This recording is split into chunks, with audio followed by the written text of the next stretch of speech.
ኢትዮጵያ ብሔራዊ ምርጫ ቦርድ የመራጮችን ምዝገባ በ3 የተለያዩ አማራጮች ማከናወን እንዲቻል ዝግጅት መጠናቀቁን አስታውቋል።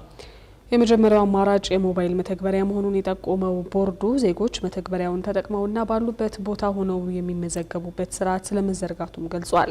ሁለተኛው አማራጭ ደግሞ ዜጎች በየምርጫ ጣቢያዎች በመገኘት በመተግበሪያ የታገዘ ምዝገባ ማከናወን ሲሆን፣ ሶስተኛው ደግሞ ከዚህ ቀደም ይሰራበት በነበረው መደበኛ መንገድ በአካል ሄዶ በመዝገብ የሚከናወን ምዝገባ መሆኑም ተገልጿል። ሪፖርተራችን ፍስሐ ደሳለኝ በዚህ ጉዳይ ላይ ተጨማሪ ዘገባ አለው። የኢትዮጵያ ብሔራዊ ምርጫ ቦርድ ዘንድሮ የሚካሄደውን 7ኛ ሀገራዊ ጠቅላላ ምርጫ አስመልክቶ መግለጫ የሰጠ ሲሆን ቦርዱ ምርጫውን ይበልጥ ቀልጣፋና ታማኒ ለማድረግ ወደ ዲጂታል ስርዓት መሸጋገሩን አሳውቋል። ቦርዱ አክሎም የዲጂታል አሰራሩ ከጅምሩ ቅቡልነት እንዲኖረው ሁሉንም የፖለቲካ ፓርቲዎች ያሳተፈና ግንዛቤ የተፈጠረበት ስለመሆኑ ገልጿል። ቦርዱ ለመጀመሪያ ጊዜ ተግባራዊ የሚያደርገው ወይም እያደረገ ያለው የእጩዎች ዲጂታላይዜሽን ምዝገባ ነው። እጩዎች እንደዚሁ ቦርዱ ባለማው ሲስተም ተጠቅመው በቢሮአቸው ቁጭ ብለው ራሳቸውን በራሳቸው የሚመዘግቡበትን ሲስተም ቦርዱ ስራ ላይ አውሏል። ይሄ የምዝገባ ሂደት ከጥር 1 ቀን ጀምሮ ተጀምሮ ፓርቲዎች በዚህ ጊዜ እጩዎቻቸውን እያስመዘገቡ ነው። የግል እጩዎችም በተመሳሳይ መልኩ ለዚህ ምርጫ ለመሳተፍ ራሳቸውን እየመዘገቡ ይገኛሉ። ሲስተሙ ምን ይመስላል፣ እንዴት ነው የሚሰራው የሚለውንም በተመለከተ ገና በመልማት ላይ ባለበት ጊዜ ጨምሮ እጩዎች የሚያቀርቡ ፖለቲካ ፓርቲዎችም በቦርዱ ባዘጋጀው ፕሮግራም ተገኝቶ ሲስተሙን አሳይተናል።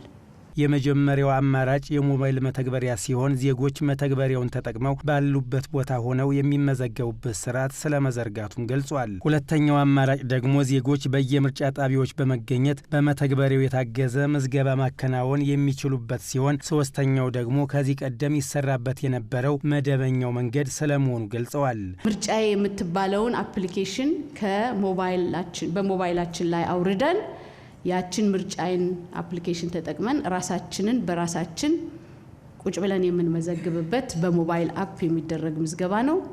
ሌላው ደግሞ እንደዚህ አይነት መንገድ ተጠቅሞ መመዝገብ ለማይችሉ ደግሞ በምርጫ ጣቢያ ተከፍቶ ቦርዱ ባዘጋጀውና ገዝቶ ባመጣው ታብሌት እቹ አፕሊኬሽን ተጭና ምርጫ የምትባለው የምርጫ ጣቢያ ሰራተኛው እገዛ በመስጠት የሚደረግ የመራጮች ምዝገባ ነው።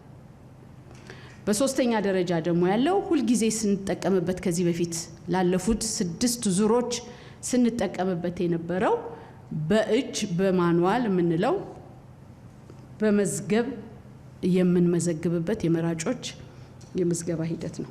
የቦርዱ ሰብሳቢ ሜላተወርቅ ኃይሉ በመግለጫቸው እንዳሳወቁት የመራጮች ምዝገባም ከየካቲት 7 ቀን እስከ መጋቢት 7 ቀን ድረስ ለማከናወን ታቅዶ እንደነበር አስታውሰው ቀሪ የቅድመ ዝግጅት ስራዎች መጠናቀቅ ባለመቻላቸው የምዝገባው የመጀመሪያ ቀንም ወደ የካቲት 28 ቀን እንዲራዘም መደረጉንም አሳውቀዋል።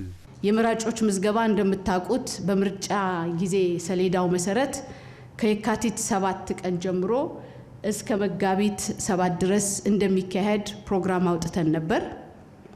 ነገር ግን በዚህ ፕሮግራም መሰረት የታቀዱትን ስራዎች አከናውኖ ለመጨረስ ባለመቻሉ የመራጮችን ምዝገባ እንደገና ለተወሰኑ ቀናት ፑሽ በማድረግ በመጨመር የመራጮች ምዝገባ የካቲት 28 እንዲጀመር ቦርዱ ወስኗል።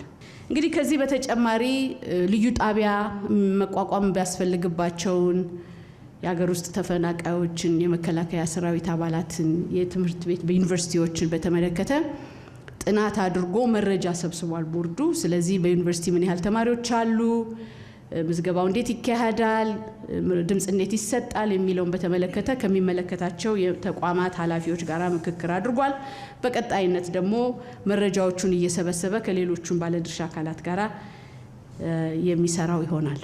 የቦርዱ ሰብሳቢ ሜላተወርቅ ኃይሉ በዚሁ መግለጫቸው እንዳሳወቁት ከዚሁ የመራጮች ምዝገባ መራዘም ጋር ተያይዞ የእጩዎች ምዝገባ የማብቂያ የጊዜ ሰሌዳ ወደ የካቲት 16 ቀን 2018 ዓ.ም መራዘሙንም ተናግረዋል።